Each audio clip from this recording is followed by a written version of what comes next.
Okay. Next 4 seconds.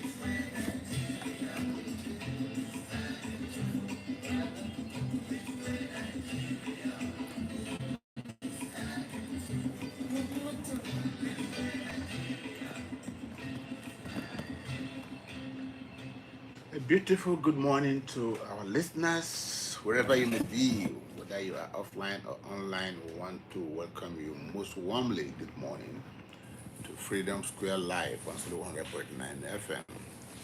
And of course, this is the Saturday Medicine that happens at 10 a.m. each Saturday of the week.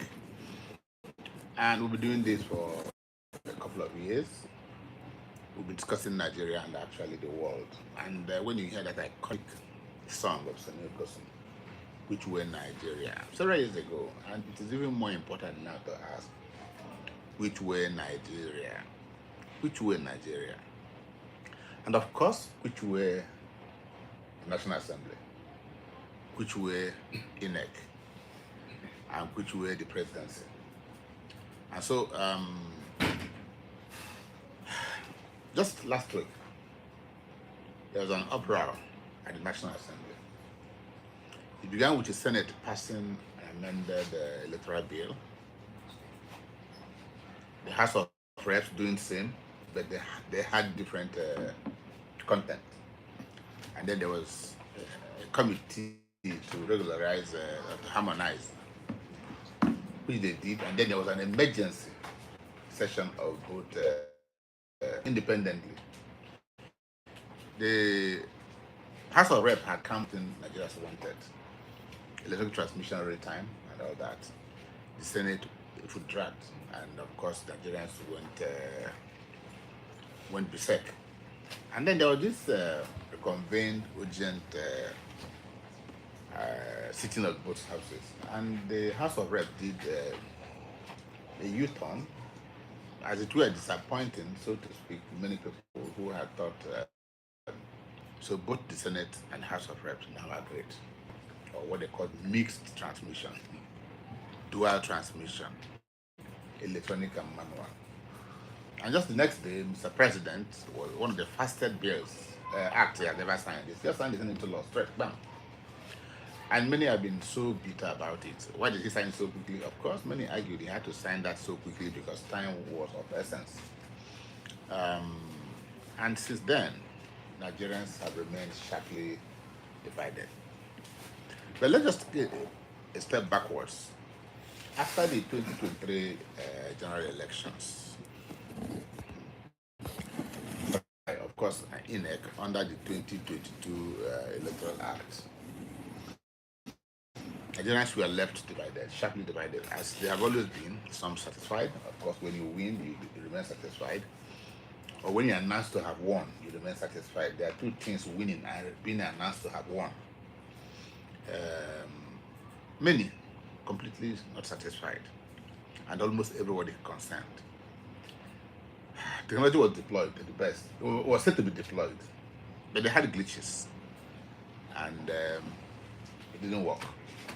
There were litigations, and of course, at the end of the day, what happened? The courts had their final verdict, and people were declared. And 2027 is approaching, just next year. Political activities are doing what? Are gearing up. And is the nation going to witness another crisis, electoral crisis, in 2027 with the 2025, 2026 Act now, which is what we're going to use? I can't answer the questions I'm raising. So somebody must answer the questions. My job is to provide the question. Somebody has a duty to answer the question. No matter how uncomfortable the questions are. And this morning I'm just sitting alone. The man I feel has the capability and the capacity to answer those questions. He's a global analyst. He's a political analyst. He's even an electoral analyst. And that's why he's chairman of the Political Analysts of Nigeria Enugu State Chapter. He's a communication scholar, Dr. Ambrose Mboke. Ambrose, doctor, good morning. Good morning, my fellow dog. Chief and Papa Knight and all of it. Thank you for having me on the show. Good morning to our listeners. Which way Nigeria? Which were Nigeria. 2022 Electoral Act and 2026 Electoral Act. Are there differences? Yes, there are significant differences. But again, the way we are reading it out, something came to my mind. We had election in 2023. Less than 1 year, basically just less than 1 year to the election, we changed the electoral law and provided a new electoral law. That itself shows that we are not serious as a country. After the 2023 election, one expected that the flaws that were noticed, in fact, immediately after the 2023 election, we knew that there were some flaws we needed to correct in the 2022 Electoral Act. 2023 passed, we didn't do it. 2024 passed, we didn't do it. 2025 passed, we didn't do it. And just as INEC has even brought out their timetable, all of a sudden we started doing it 1 year to the election, because the first set of elections are in February 2027. So February 2026 we passed our Electoral Act. Even are you sure of this date? They're looking at almost late December, early January. So because of they amended 360 days to 300 and then again, because of even the festivities that some people complained about. So if you are running away from Lent and you are running away from Ramadan, that means you need to do it earlier. Yeah, that's why they reduced the day from 360 so to 300. What we are now saying is this: why will a country that is serious sit down and wait for an election to be imminent before they start tinkering on it? As we speak now in this studio, an election is going on in the FCT. Now, 2 days to the election or 3 days to the election was when the electoral law was signed. Now, some people were asking, which law will INEC implement the election with? Because all the preparation to the election was done with the 2022 Electoral Act. Now, 3 days to the election, a new electoral law came into force. So that is how, unintentional we are about development and growth of democracy in Nigeria. And I've advocated earlier this year in January, when they were talking about electoral, I said, well, this electoral should just not come on until after the 2027 election, so that we can really have time to implement it. But as it is, it has been passed into law. What are the differences? The crux of the matter, the major difference I see is the malaise of the 2023 election, the litigation time, where the Supreme Court, in its wisdom, says that the IREV, that was a technology deployed by INEC, was a mere viewing center. So it was like it was just going to watch football, maybe Premiership or Premier League matches. That was a viewing center. That was very, very uncouth of that judgment. That statement was very, very embarrassing, I must say. It does not reflect the language that that hallowed temple of justice should use for that kind of sensitive matter.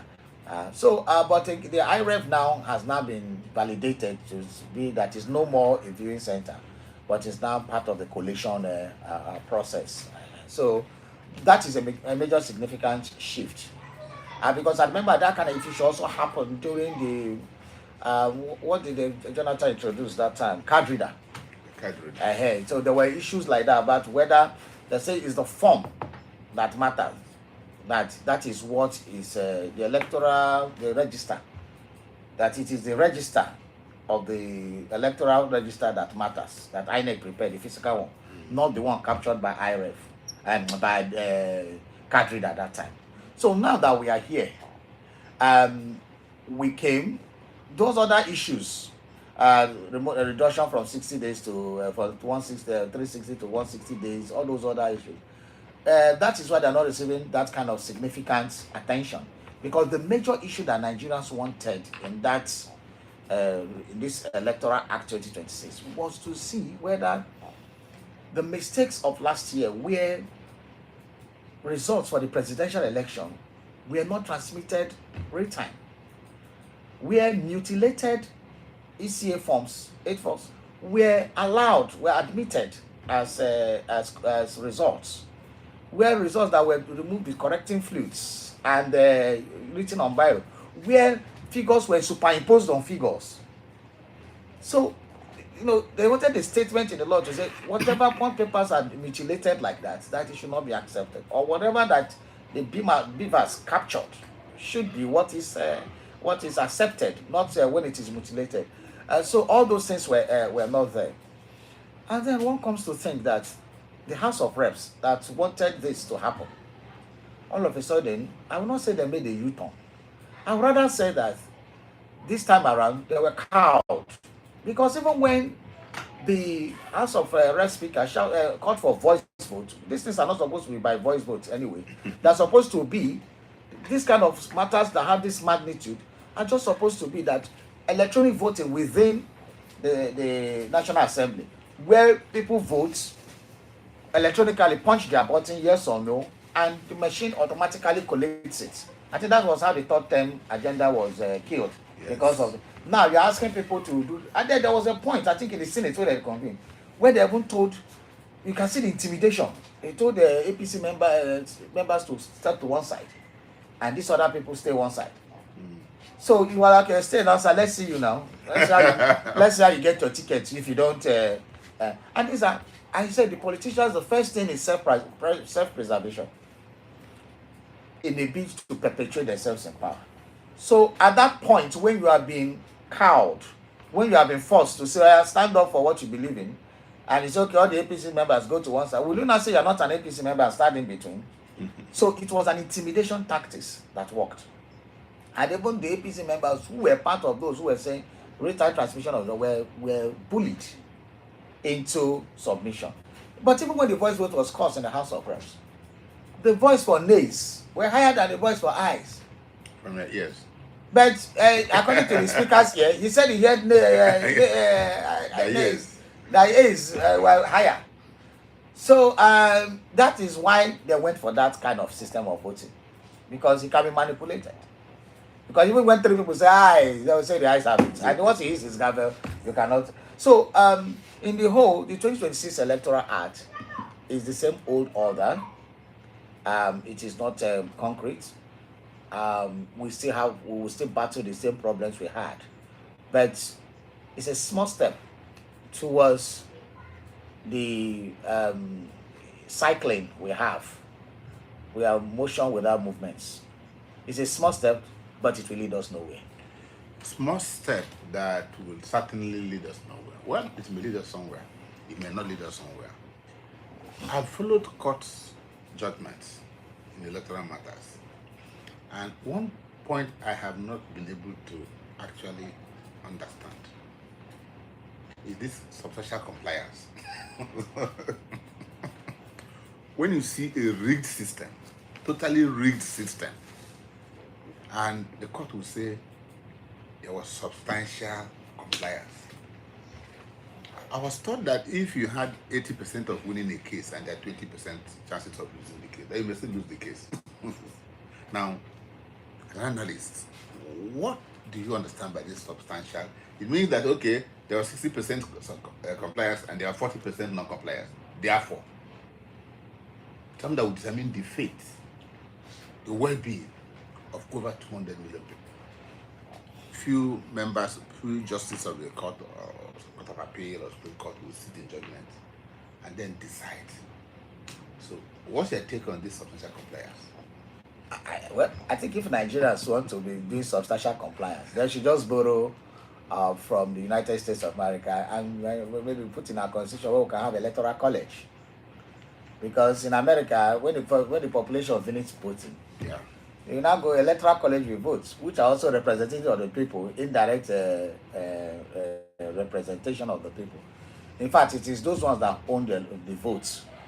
But it's not the Supreme Court now to start saying substantial compliance without, actually saying what is a valid substantial. I remember the 1983 election. where they had to bring in the mathematician in court. So that's what is 2/3. Yes. So it's not today. We started seeing this kind of magic. Fella called it government magic, where the constitution has spelled it that you must win in 2/3 of the place. So the calculation should be what is 2/3. And to tell you how elections were very serious those days, they had to bring in experts in mathematics.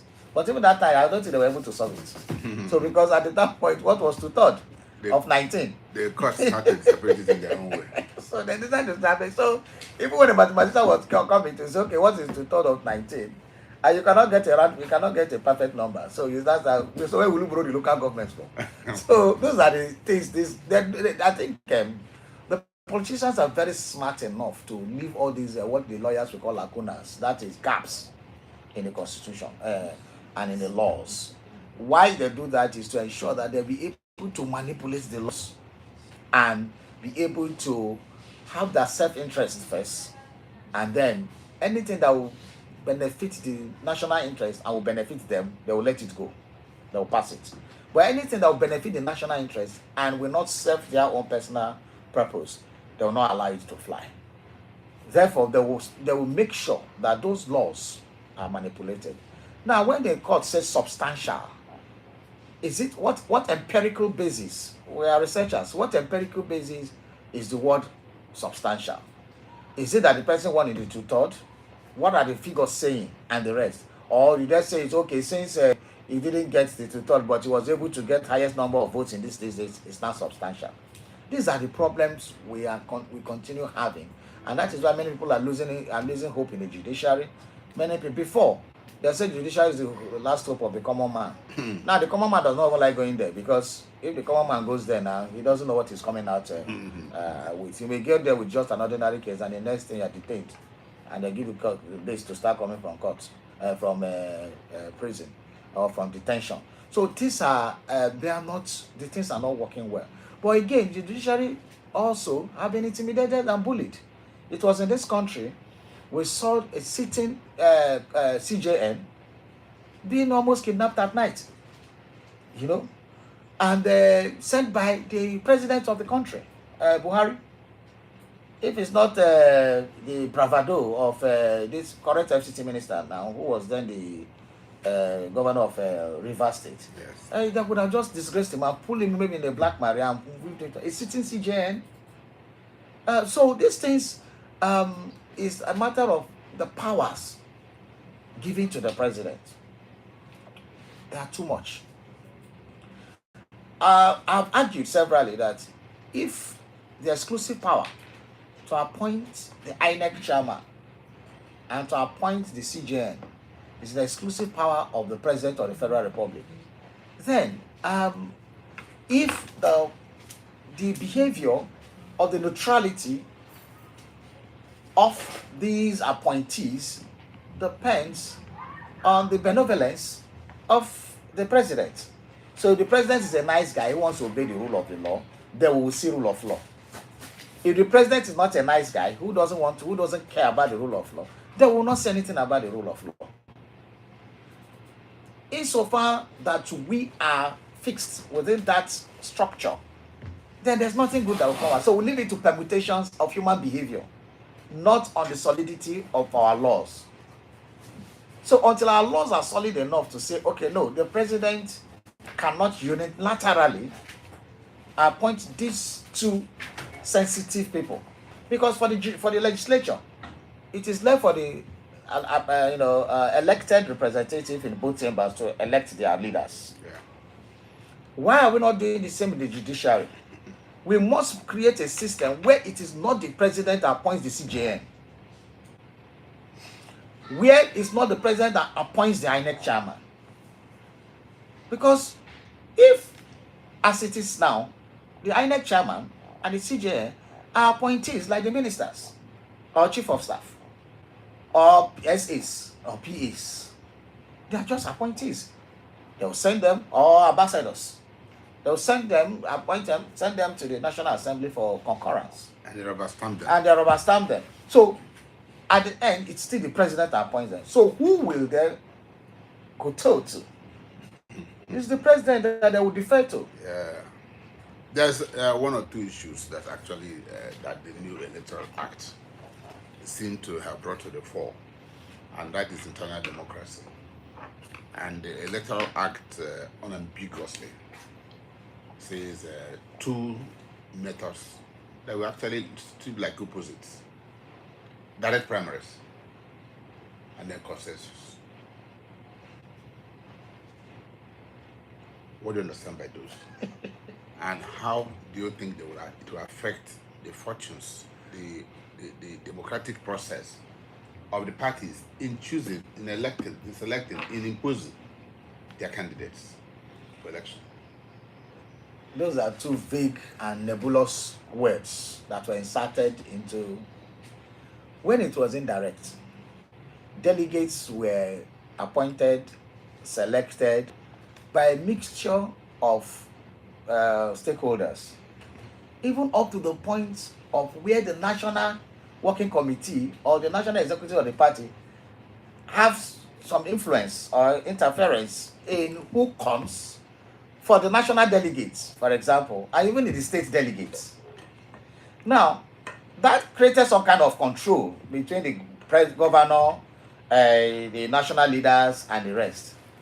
What this has done now is to remove that checks and balance, those checks and balances.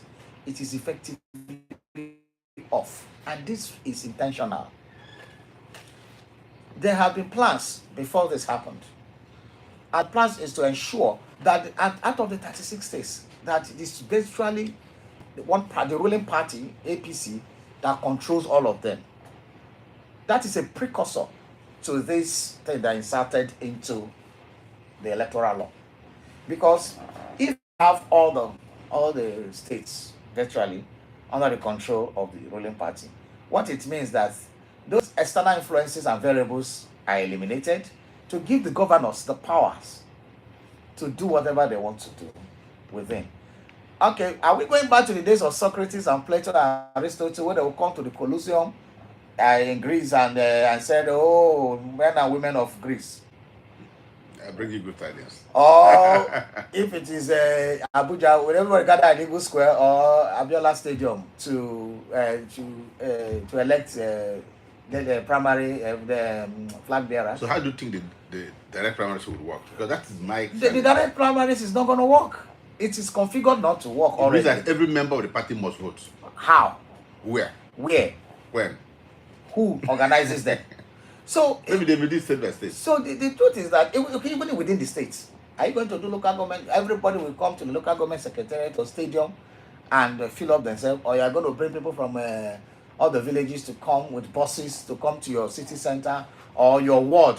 Everybody who are members, they say it's going to come from the ward level. So everybody who is at the ward, okay, they are doing governorship primaries now. So in all the wards in the state, they will be voting for who will be flag bearer. That is what it means. So who owns the wards? Who controls the wards? Who funds the wards meeting and the rest?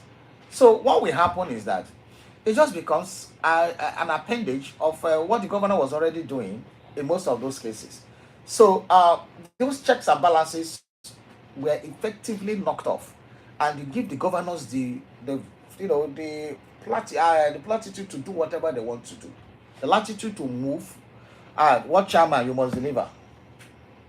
Before, what chairman were held for the elections, but now they would have delivered the election before the election, because you are told to make sure that this person emerges as a candidate. But before, this candidate is goes by a representative convention, and after the whole thing, a flag bearer emerges, and then the what people are now told, from your polling units, this make sure this our party wins. But what you have now, the parties have already won, and it will limit the space for people to for aspirants to participate, because at that level you would have stifled the space. You would have congested to make sure the space is tight. The governors control the party structure Already. That was even a problem already. Now you have no more control. You have told them to put the party structure under their feet. So you cannot even have space anymore to even have aspirants. Before aspirants can even come to conventions and try their luck and make statements, but now that those things are not going to happen anymore. So I think this is very intentional. It is a devious smart move, as IBB said. It is an evil genius plan. Let's look at the consensus. The consensus. What are the merits? What is consensus? There is. In this political arrangement now, what is consensus?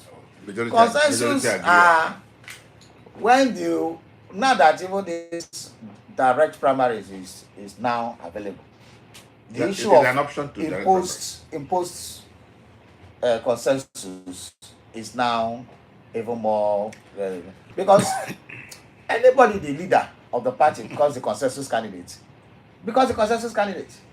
and they will do it by voice vote. Have we agreed on this person? You say no. Someone will say one side will say yes. They say the yes have it. That is how to go for democracy. We thank everybody who have accepted. They will not allow you. They will not hand over microphone to anybody who is talking. So what has happened now that consensus have died? Because before, it was the competition of aspirants that leads to people. Consensus. That okay, look, and then that's okay. Please, can you step down for this fellow? This is why. This will give our party more chance at the polling unit. This is why. Tell your supporters to support him. These things are traded off. As you're coming back, and then that is where you build the original consensus. And when I say, okay, we have talked to all the members, we have been able to come under one roof, and we are giving our support to this guy or this woman. Now, how does consensus work in a situation where you don't even have a convention in the right sense of it, where you have trickled down, watered down everything, and what you get is the collation? So how do I know that in my ward, in Akko Ward 4, that this was what was said? So we'll start seeing another IRF, because resource trickling into the local government, then from local government it's not trickling to the states. Before, all the people from all the local governments and everything, from the direct, have representatives, and your representative. But now, you don't even have any. So you don't even know who to hold responsible. Because before the results go from the ward to the local government, from there to the state, only God knows what would have happened to those results. There was something Mr. President said after signing the bill into an act, and it kept me wondering, and I'm still wondering. Mr. President said that the people come manually to the polling booth, and they are given the voting material manually, and manually they go to the corner of the place and manually vote, and they will manually collect the results. Well, I don't know what they are talking about. Now, my impression, may be wrong, is that he almost said, look, manual transmission is, if you have done 80% of this manually, so why talk about electronic transmission?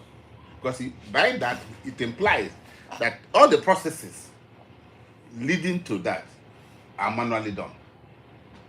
I'm not sure whether you heard him say that. Yeah, and what most in a country like this, most of the things done to a point before we apply digital. So when you even go to the United States of so America, what's the reading of that, Mr. President? when we are going to the meeting in America, America still uses, in fact, America have what they call early voting, Yeah. where you go and vote in the post office. That's what I'm voting, everything. And then even in the United States, you go to the post office and throw your vote. And go away. And you go away, and then before the real election day comes now, the even results are started trickling in. Yes. But when they are collecting their results, nobody comes and starts, this thing starts moving immediately. And their own systems immediately is also entering. They are transmitting it out, but we are not doing that way. So when you want to make any digital online transmission, it starts with manual. So if it is your phone, you must pick up your phone first. It's a manual activity. Even this AI, when they talk about Siri, open the door for me, it's a manual process. You first of all have to talk to it. You must have to talk to the Siri.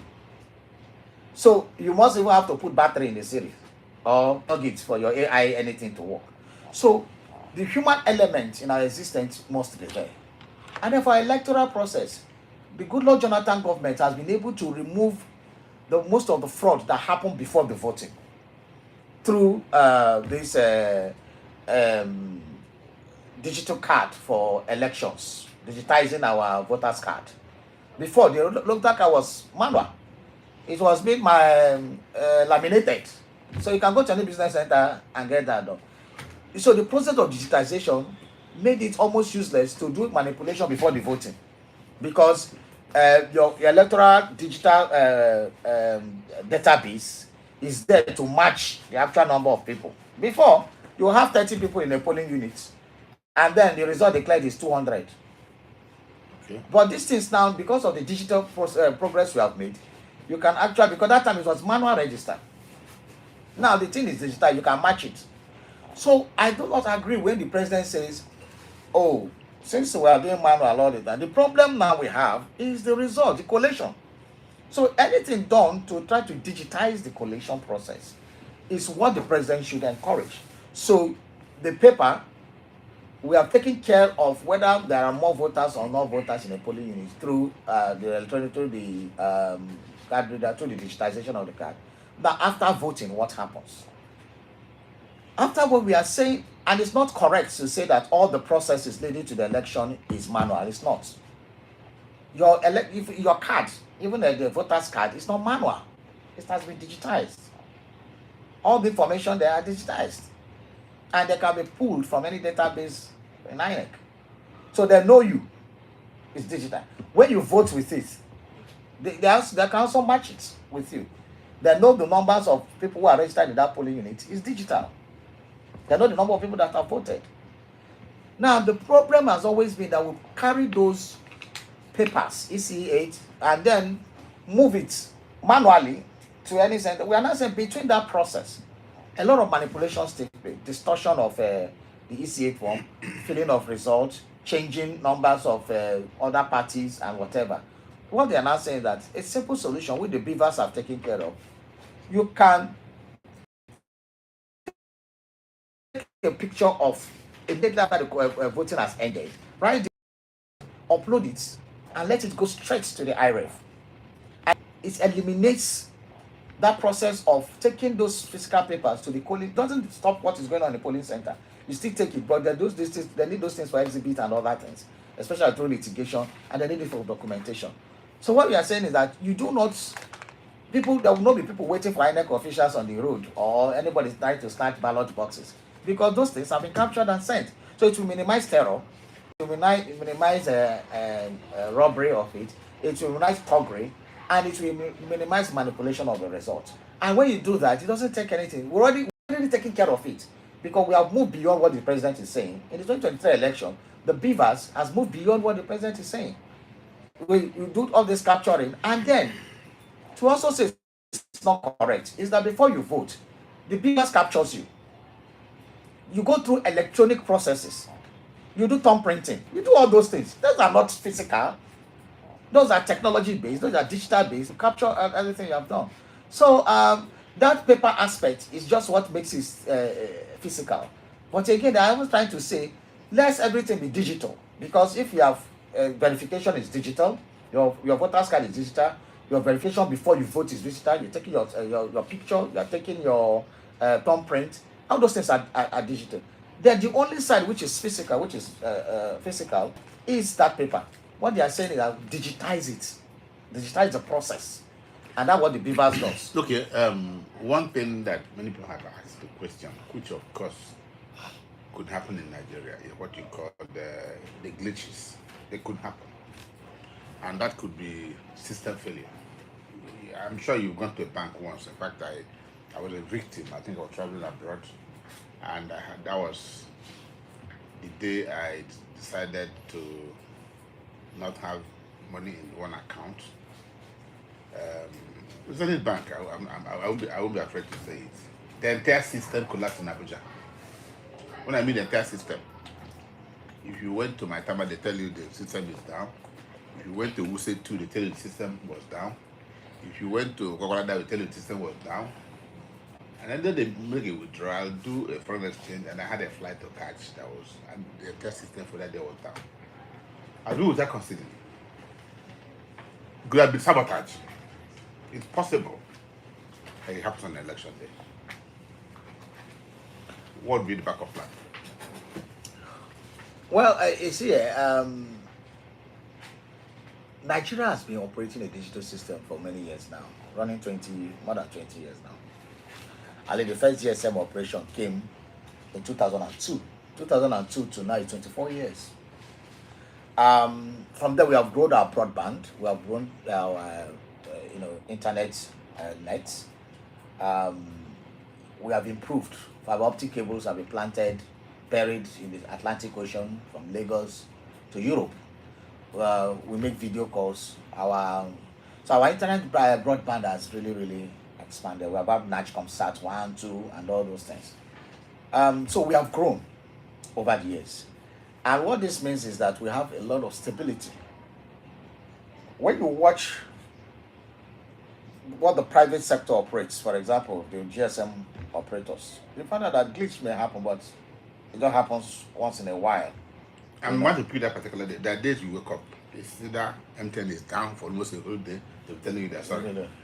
So I'm saying, so if for that election day this happens, because it's likely to happen. We haven't talking about deliberate sabotage. We are not talking about systems failure here, because that's what I'm going to. It could be both. No, this one is systems failure. Because, for example, there was this thing I attended some earlier this week, an interaction with an CSOs from the Southeast.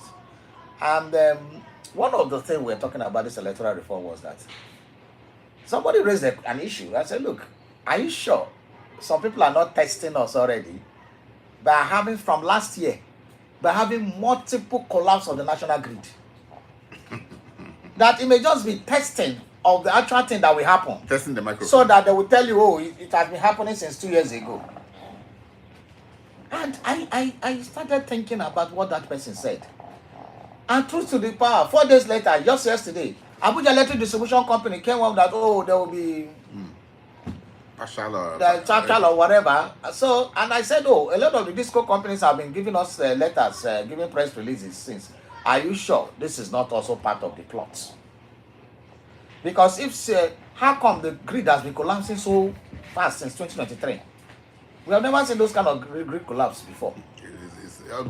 Almost every month. So somebody was saying, oh, if it collapsed in January, then January, March, 2024, 25, why can't it collapse in January and February 2027? So, to make it look as if it is normal.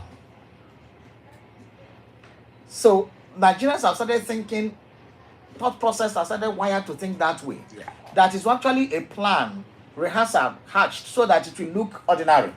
So that what happens like today. When these people issued that alert yesterday that there was not going to be power supply in Abuja, they will tell you, oh, it's not normal. That there have been systems failure, they have been working on it, they have been rationing light, they have been doing that. So this is a test of what will come in 2027. So I agree that there may be system failure, but the system failure is different from deliberate sabotage, because from what has been happening, there have been rehearsals given to us since 2024 to show us that these things may happen. Now, during the 2023 election, during the governorship election, nothing happened to the IRF. Before the general election, there was 5 off-season, off-cycle governorship elections. In fact, immediately after the 2023 election, there was an off-cycle election that the IRF, online transmission was used. So why was it that when it came to the National Assembly and the presidential election, when some powers felt threatened, that was when it failed? So this glitch thing is a good excuse to tell you that then the electoral law even said that when it fails, now just like you say substantially complied, these are bogus words. You know, these are bogus words when you said substantially complied. Now, I say where it fails, somebody has asked a question. Who validates the failure? What is failed? Because remember after the 2023 election, when the LP wanted to investigate, wanted to do a technical investigation, whether IRF actually failed, they were denied. Because they wanted to go to the back end They started citing national security. We cannot release our database for a third party, this and that. Because somebody, an external body, an external factor must authenticate or validate systems failure. Is a system failure, was it working and it just stopped? Or somebody in INEC went to touch it?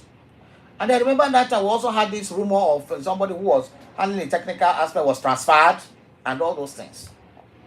So glitch does happen, or glitches do happen. But what we are now saying is that who intentionally wants to make the glitch happen? Because if you want to sabotage a system, you can sabotage any system.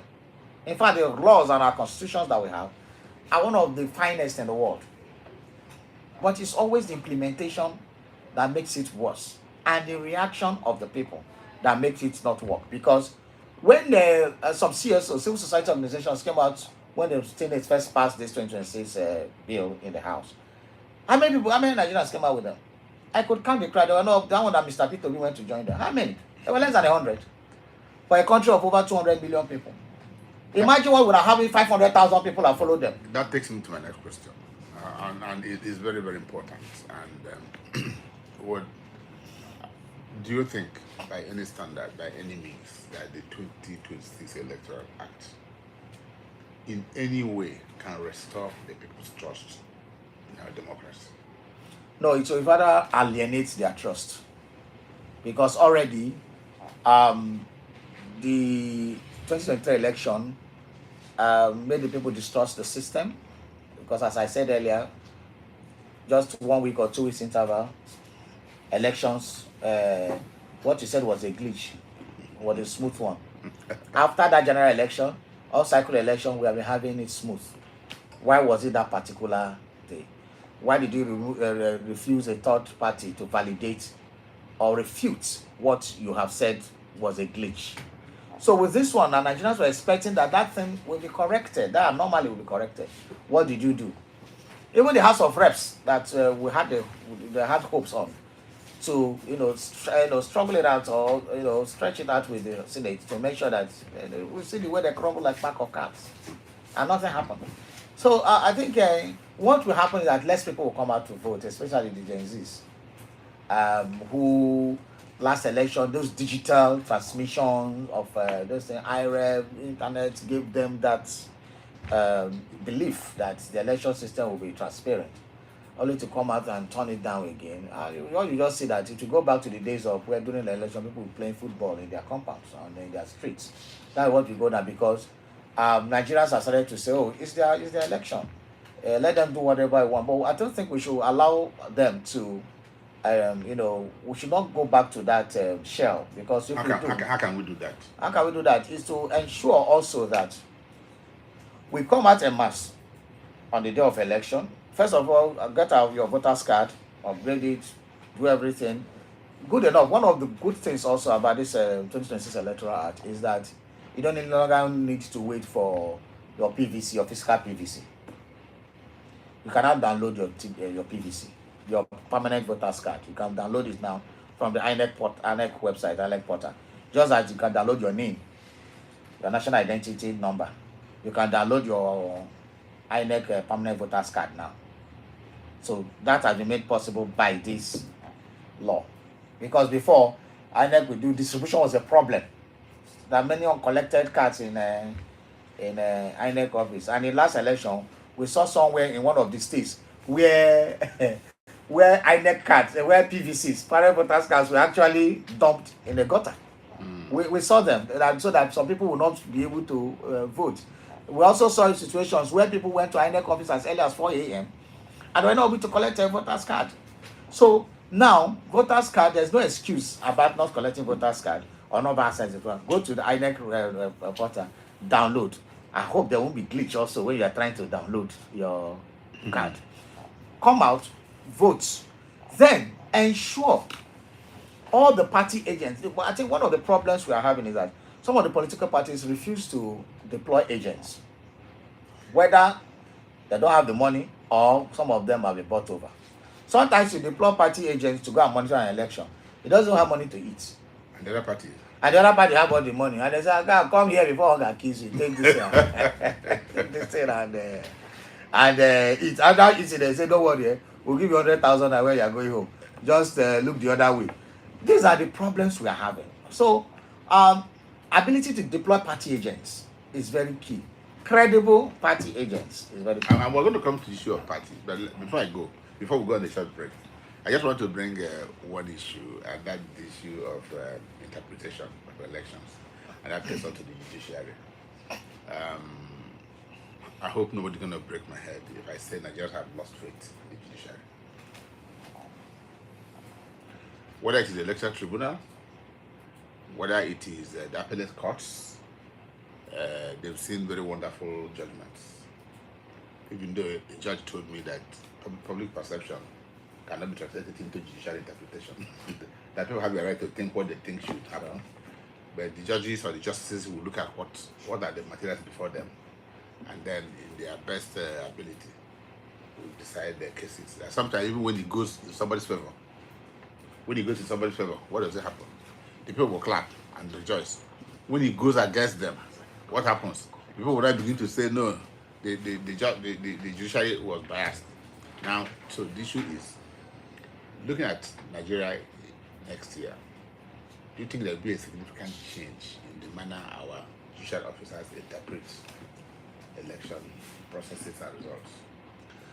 I think the behavior of every public officer, be it in the judiciary, legislature, executive, and other forms of public office, stewardship, actually depends on the reaction of the people, of the citizens. The human nature tends to misbehave if there are no repercussions or consequences for wrong actions. And that is why, in creating a modern society, they created laws. And when you break the laws, there are punishments. Consequences. There are consequences. When there are no consequences, the human mind likes unfettered freedom. That is how we are configured. So when you go to Europe or the West that have mastered this art, look at what is happening in Britain. The king's brother was arrested on his birthday. Yeah. Was it yesterday or the first? Andrew. Was arrested. And the king wrote, let the law, in fact, he left it like a one-line paragraph. The third paragraph said, let the law take its course.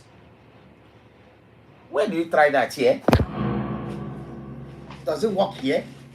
It cannot work here. So what we have is a system where the people who are in power are above the law. They can behave anyhow they want. They can do anyhow. They can use the people's plane to go for birthday parties. They can use the presidential jet to go and drop their children in school. They can do anything. Come to the lower level. Go to the villages every weekend. You see federal ministry of this. Everywhere in Nigeria, they use buses from the ministry in Abuja to come home to carry yam and carry guests and do all that. And for burials, for birthdays, housewarming, different kinds of things. So, but when you behave that way over there, the people make sure you pay for it. A part of the payment is that you make sure that you are removed from office. Sometimes you go to jail. Look at the Epstein files. Look at what is happening, shaking the whole people. And even our own existential problems, we are not being able to hold our leaders accountable about files. So that is why over there, it looks like the politicians are better. They are not. It's the same human nature. But the fear of the politician in America is that if I misbehave, my people will make sure I lose that seat and go to jail if possible. That is what is that's what matters. Look at the way they are tackling the president in America. Look at the way they are tackling the prime minister in Britain. Look at the way they are calling on him for appointing somebody ambassador to the United States, knowing that the person has a relationship with a convicted pedophile. That is what he's facing now. That because you appointed that person, the person has lost his job. Because they appointed that person, the person is about going to jail. Because he appointed him, himself should go. But here, look at what we have. So, where our citizens justify the madness that is going on, either through primordial sentiment of as our party member is from my ethnic group, or we are practicing the same religion. So the masses of them weaponize poverty. There's no weaponized poverty. I don't agree with that. Why? It's an excuse of failure for the citizens. When you say weaponized poverty, everywhere in the world, poverty is weaponized if you don't fight for it. What led to the French Revolution? Yes. Was not poverty, but the people of France came together and say enough is enough. Even in the southwest Nigeria here, there was one time the what happened in Lorry, I think 100 or something, where they say Otoge. Otoge means it is enough. So if you don't know when it is enough, and you keep giving excuses for your own because what happened in Nigeria that the masses, the citizens, give excuses for the failure of leadership. I never see where those kind of things happen. I'm studying political history. It happens so much in Africa. And that is why Africa has not moved forward. The air we breathe is different from the people they are talking about. And so therefore we should not expect to enjoy the kind of things they enjoy, because we are not on the same pedestal. Yeah. We are on an existential level. And even the existence is trying to be sniffed out of us. And we are still celebrating them. Just you go around, we are journalists. Meet a group of people complaining about a governor or a local government chairman, a governor. Peter immediately sees the governor and so, Your Excellency, you are the best thing that happened after Agege bread. He switches 360 degrees. And he's saying, Your Excellency, anything for us. And then, so it's not weaponizing power. It is about a class of people who are living, whose primordial sentiments is stronger than their existential level. Because if you know that these people are making me poor, and you still follow them, it's not weaponization of poverty. It's that you don't even know you are living just at animalistic level. That is the baseline of existence. And that's what has been happening to us. Poverty was weaponized in the 60s. There were poor people everywhere in the 40s. Iva Valley Massacre happened in the 40s. About women riots happened in 1929. So poverty has always been a weapon. But the people resisted it. Even the intellectual class resisted it. How they China to where writings fall apart at the age of 27. They were writing, they were fighting. Ernest Ikoli, Macaulay, Awolowo, the great Zeke. All these people were writing. They were furious. They were writing everything. And then somebody comes here and tells us that we are weaponizing poverty. We don't know poor people that time. Even after the Biafran War, that how many millions of people died through poverty, malnutrition, and kwashiorkor. Yes. People had dignity. That's why people like my father and his generation went out of the Southeast in search of any job to keep their families alive. Okay. So the dignity we are talking about for you to fight for your existence has nothing to do with poverty. It has something to do with your state of mind, where you have elevated primordial sentiments above your own personal welfare. Okay, we'll take a short break. When we come back, we'll continue the conversation. Don't go anywhere, don't change the dial. Still stay tuned for further conversations.